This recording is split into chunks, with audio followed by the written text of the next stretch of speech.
দীপ্ত তোমার মেয়ের দিকে খারাপ নজর দেয়। স্যার আমার একটা কথা শুনুন। তোর কোনো কথাই আমি শুনতে চাই না, বের হয়ে যায় বাড়ি থেকে।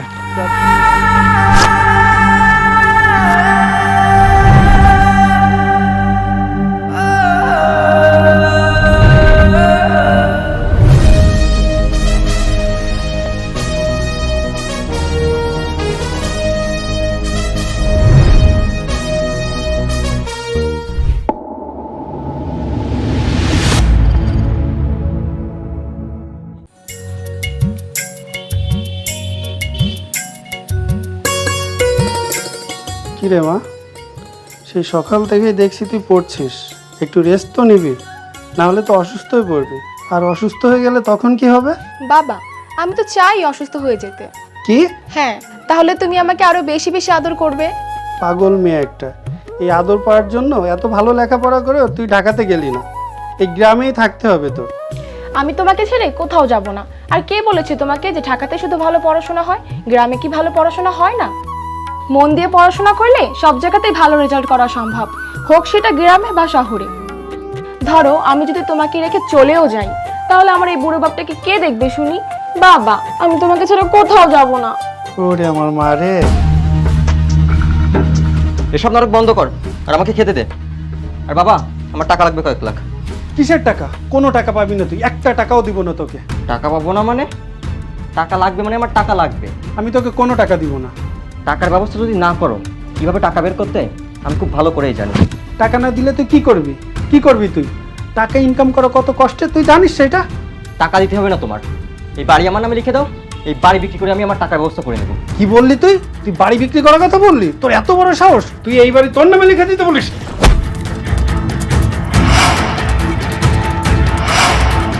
বাবা, আমি কিন্তু ভুলে যাব তুমি আমার বাবা। এই বাবা,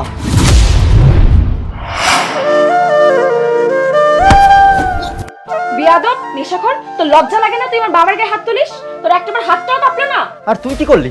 তুই আমার গায়ে হাত তুললি, আমার গায়ে। আমি তো তোকে বাঁচিয়ে রাখবো না, আমি তো তোকে মেরেই ফেলবো। তাহলে আমার পথ আরো ক্লিয়ার। এই পুরো সম্পত্তির মালিক আমি একা, আমি। তুই ওকে ছেড়ে দে, তুই আমার মেয়েকে মারিস না, ও মরে যাবে। আমার মেয়েকে ছেড়ে দে, তুই যা বলিস আমি তাই শুনবো। এই বাড়ি তোর নামে লিখে দেবো, তুমি আমার মেয়েকে ছেড়ে দে। সত্যি আমার নামে লিখে দিবে তো?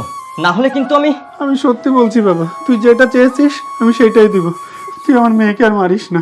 ঠিক আছে, আজকের মতো বাঁচিয়ে রাখলাম তোকে, কিন্তু আর এক মুহূর্ত না। বের হ, বের হ আমার বাড়ি থেকে এখনই। কোথায় যাব বাবাকে নিয়ে? সেটা আমি কিভাবে জানবো? যেখানে খুশি যা, মর গিয়ে। নেশায় অন্ধ হয়ে আছিস তুই, দেখবি একদিন এই নেশা আর জুয়া তোকে শেষ করে ফেলবে। একদম বেশি কথা বলবি না কিন্তু, না হলে এবার। থাক, আমরা চলে যাচ্ছি।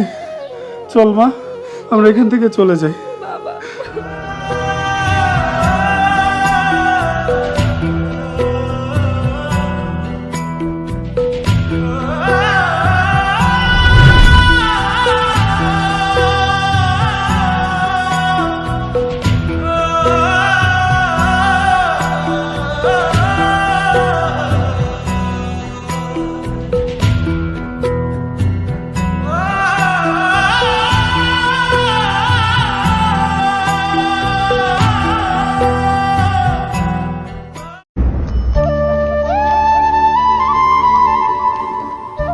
বাবা, আমরা এখন কোথায় যাব, কি করব?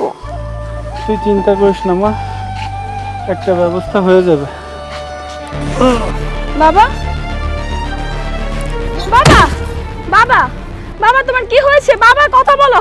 বাবা, কি হয়েছে তোমার? বাবা, কি হয়েছে তোমার? বাবা, বাবা, কে কোথায় আছেন? আমার বাবাকে বাঁচান। দেখেন আমার বাবা কি জানি হয়েছে। বাবা, কথা বলো। বাবা,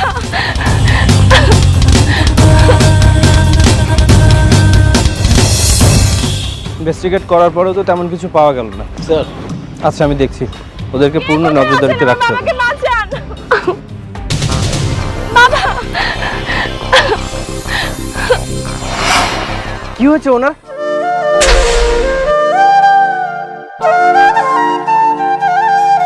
অফিসার স্যার, ওনাকে তুলুন, দ্রুত গাড়িতে নিতে হবে।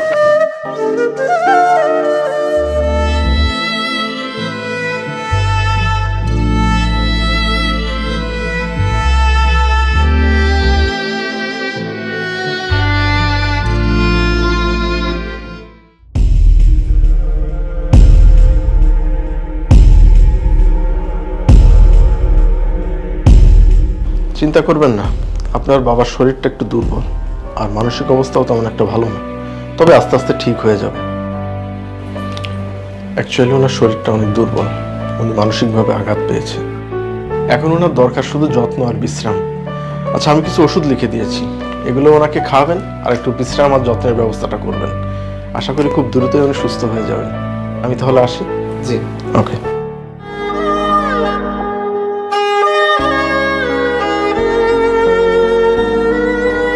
জুলিয়েট, মা জুলিয়েট।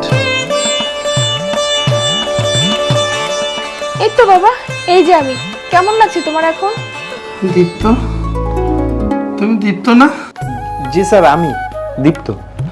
আমি কোথায়? এটা কার বাড়ি? স্যার, এটা আমার বাড়ি, আর এখন আপনাদেরও। কিন্তু স্যার, সব কথা পরে বলবো, আপনি এখন একটু বিশ্রাম নিন।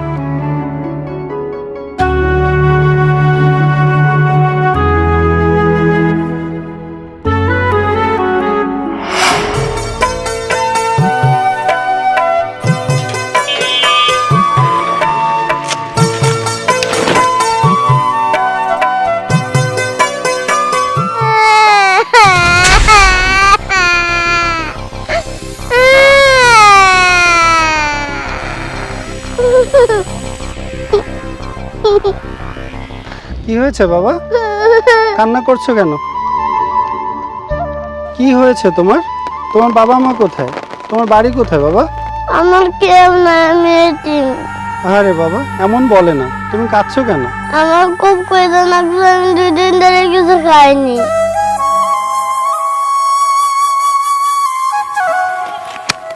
আচ্ছা বাবা, আজকে থেকে তোমার আর ক্ষুধা লাগবে না, তুমি আমার সাথে চলো। হ্যাঁ,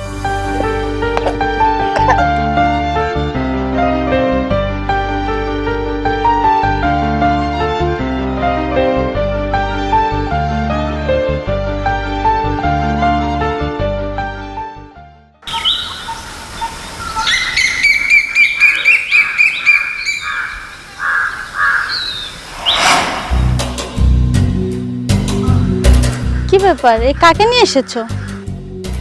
একে? দেখো না, বাচ্চাটা অসহায়, এতিম, রাস্তায় একা বসে কান্না করছিল, তাই নিয়ে এলাম। চিনি না জানি না, তুমি একে বাড়িতে নিয়ে এলে? দেখো কি মায়া ভরা মুখটা, এ দেখে কি রাস্তায় ফেলে রেখে আসা যায়? তাহলে ওকে এখন কি করবা? এখন থেকেও আমাদের সাথেই থাকবে। কি? ও আমাদের ছেলে মেয়েদের সাথে স্কুলে যাবে আর এখানে থেকেই পড়ালেখা করবে। আচ্ছা ঠিক আছে, তুমি যা ভালো মনে করো। চলো ভিতরে চলো। হ্যাঁ চলো। চলো বাবা, আসো।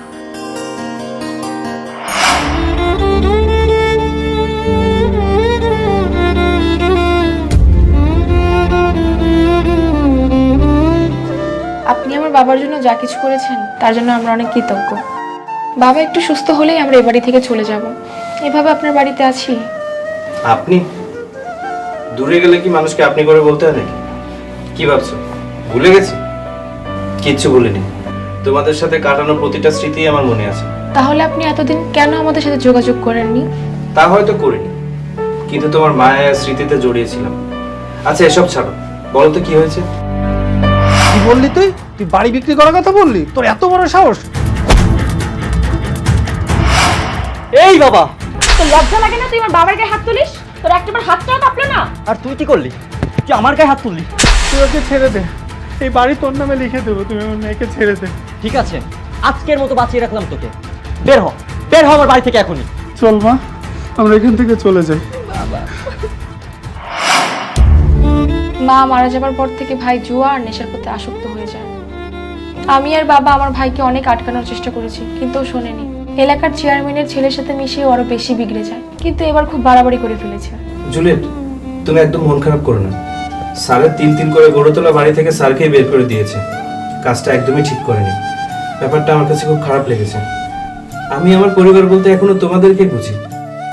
একদম চিন্তা করো না, সবকিছু ঠিক হয়ে যাবে। যাও।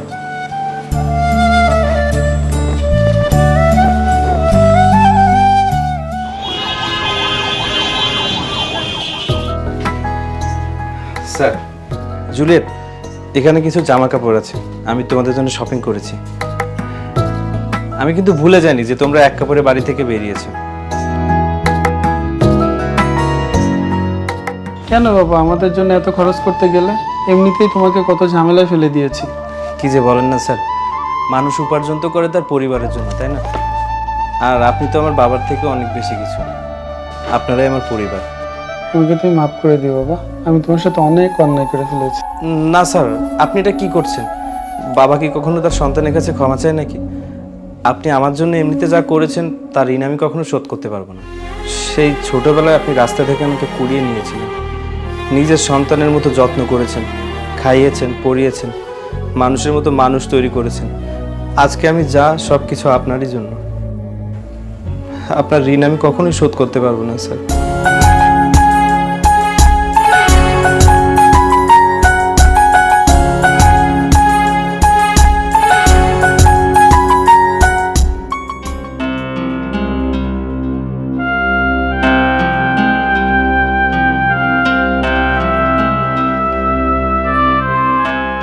বাবা কি ভাবছো? নিয়তির খেলা দেখ, যাকে আমি বাড়ি থেকে বের করে দিয়েছিলাম ভাগ্য আজ তার বাড়িতে আমাদের ঠাঁই দিয়েছে। আর আমার নিজের রক্তের ছেলে আমাদের বাড়ি থেকে বের করে দিল, আর তোর হকও ঠকালো। থাক বাবা, তুমি মন খারাপ করো না তো।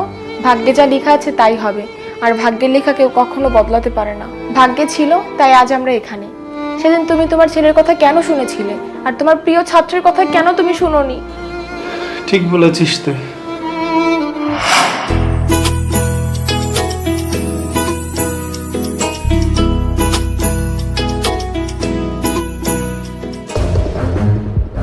বাবা, বাবা, কি ব্যাপার, এত জোরে চিৎকার করছিস কেন? তুমি যে সারাক্ষণ দীপ্ত দীপ্ত করো, আপন ছেলের চেয়ে বেশি ভালোবাসা আদর করো, সেই তোমার দীপ্ত আজ কি করেছে জানো? কি করেছো? দীপ্ত তোমার মেয়ের দিকে খারাপ নজর দেয়। কি সব যাতা বলছিস তুই? আমি জানতাম তুমি বিশ্বাস করবে না। এই নাও চিঠি, ওই দীপ্ত তোমার মেয়ের জন্য লিখেছে।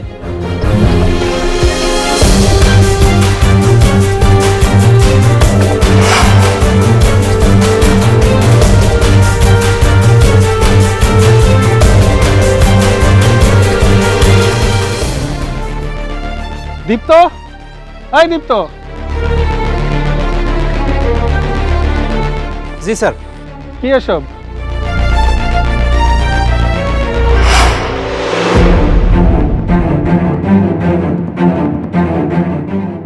স্যার স্যার আমার একটা কথা শুনুন। তোর কোনো কথাই আমি শুনতে চাই না। আপনি তো স্যার আমার কোনো কথাই শুনছেন না। আমার একটা কথা শুনুন প্লিজ স্যার। তোর কোনো কথাই আমি শুনতে চাই না, বের হয়ে যায় বাড়ি থেকে।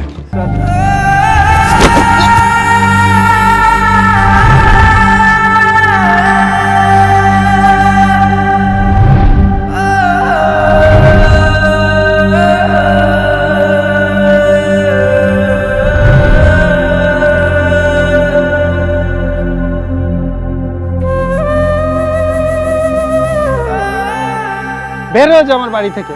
আমার বাড়ির দরজা চিরতরে তোর জন্য বন্ধ। আমি তোর মুখও দেখতে চাই না।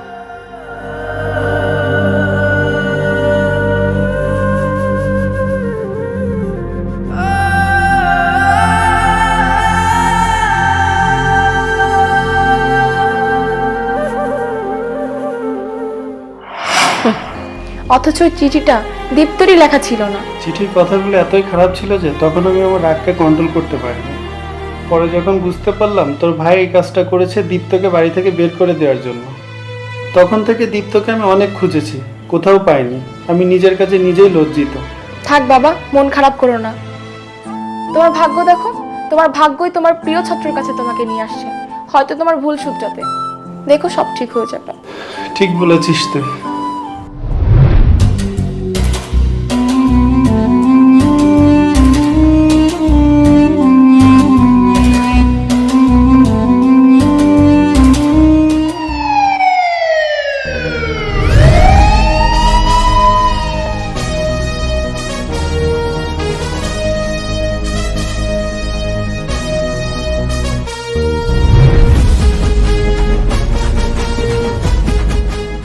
এই, এখানে কি হচ্ছে?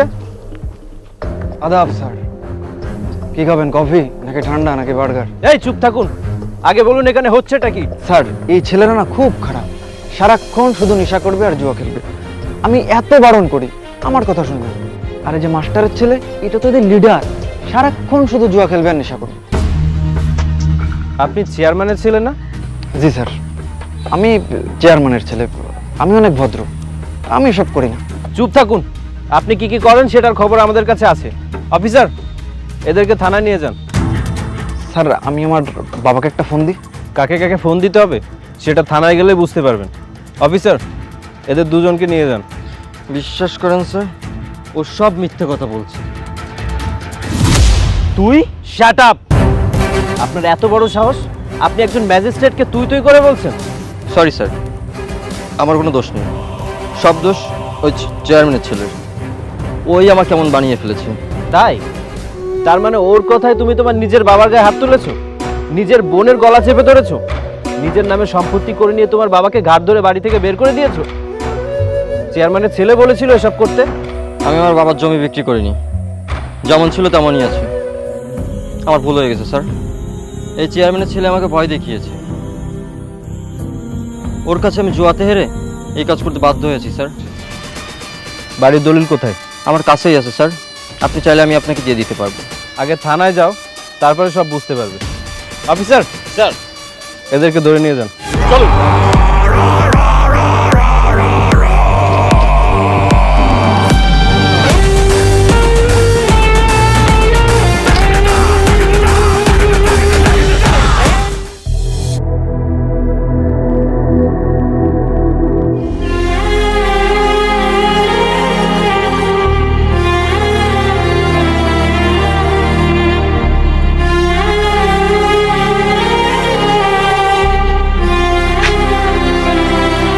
এটাই তো আমার বাড়ি। আর তোর মা আমি স্কুলে যাওয়ার সময় এইখানে দাঁড়িয়ে আমাকে বিদায় দিত। ভেবেছিলাম শেষ নিঃশ্বাসটা এই বাড়িতেই ত্যাগ করবে, সেটা আর হলো না, কারণ এই বাড়িটা তো এখন আর আমার নেই। কিন্তু তুমি আমাকে কেন নিয়ে এসছো বাবা এখানে?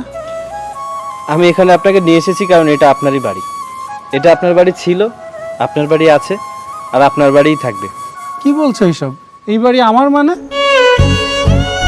আমাকে মাফ করে দাও বাবা। ও এখানে কেন এসেছে? ওকে চলে যেতে বলো। শাওন, তুই এখানে কেন এসেছিস? চলে যা এখান থেকে। তুমি শাওন কিভাবে তাড়িয়ে কেন দিচ্ছ? ও তো তোমার ছোট ভাই। আমি জানি শাওন অনেক বড় ভুল করেছে স্যার। শাওন তো নিজের ভুলটা বুঝতে পেরেছে, আর যে নিজের ভুল বুঝতে পারে তাকে ক্ষমা করে দেওয়া উচিত, তাকে আরেকবার সুযোগ দেওয়া উচিত। আর ও যেটা করেছে নিজের ইচ্ছায় করেনি, ওকে দিয়ে করানো হয়েছিল। এখন তো নিজের ভুল বুঝতে পেরেছে, নিজের ভুলের জন্য অনুতপ্ত। ও হবে অনুতপ্ত? যেই চেয়ারম্যানের ছেলের জন্য আমার গায়ে হাত তুলেছিল সে এখন কোথায়? আমার সমস্ত গহনাগাটি বিক্রি করে আমি ওর দেনা পরিশোধ করেছি। আমাকে মাফ করে দাও। আরে ওট ওট, পা ছাড়। আমি তোর সাথে অনেক বড় অন্যায় করে ফেলেছি, আমাকে তুই মাফ না করলে আল্লাহ আমাকে মাফ করবে না। তুই আমার কাছে মাপ না চেয়ে তুই বাবার কাছে মাপ চা রে। তুই বাবাকে অনেক কষ্ট দিয়েছিস, বাবা যে তোকে অনেক ভালোবাসে রে। কোন মুখে মাপ চাইবো বাবার কাছে?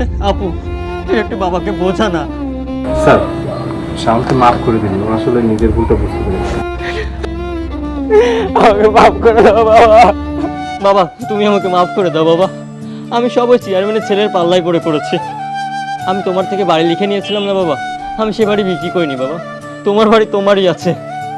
তুমি আমাকে মাফ করে দাও বাবা, বিশ্বাস করো বাবা আমি এত খারাপ না, তোমার রক্ত আমার শরীরে বইছে বাবা, আমি নেশার করে সব করে ফেলেছি বাবা। এ আপু বাবাকে একটু বোঝা না, আমাকে যেন মাফ করে দেয়। বাবা, শাওন ওর নিজের ভুল বুঝতে পেরেছে, ওকে মাফ করে দাও। স্যার, ছোটবেলায় দুষ্টুমি করলে তো আপনি আমাদেরকে দিয়ে কান ধরাতেন, তারপরে অবশ্য ক্ষমাও করে দিতেন। শাওনও তো ভুল করেছে, আর ও নিজের ভুলটা বুঝতেও পেরেছে। আপনি ওকে দিয়ে কান ধরান অথবা যে কোনো শাস্তি দিন, ও মাথা পেতে নেবে। কিন্তু স্যার দয়া করে ওকে মাফ করে দিন। ওকে জুয়া আর নেশা যেন কখনো না ছুতে দেখি। ওসব বাদ দিয়ে ও যদি লেখাপড়া করে তাহলে ওকে আমি মাফ করে দিতে পারি। বাবা আজকের পর থেকে তুমি যা যা বলবে আমি সব শুনবো।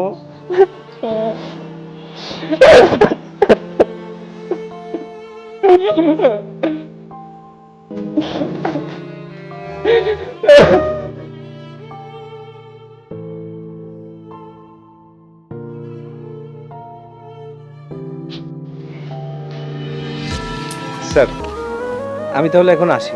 নিশ্চয়ই জীবনে কোনো ভালো কাজ করেছিলাম, এর জন্যই তোকে পেয়েছি। ইস, তোর মতো ছেলে যদি আমার একটা থাকতো। এমনভাবে বলছেন কেন স্যার? আমি কি আপনার ছেলে না? হ্যাঁ, তুই তো আমারই ছেলে।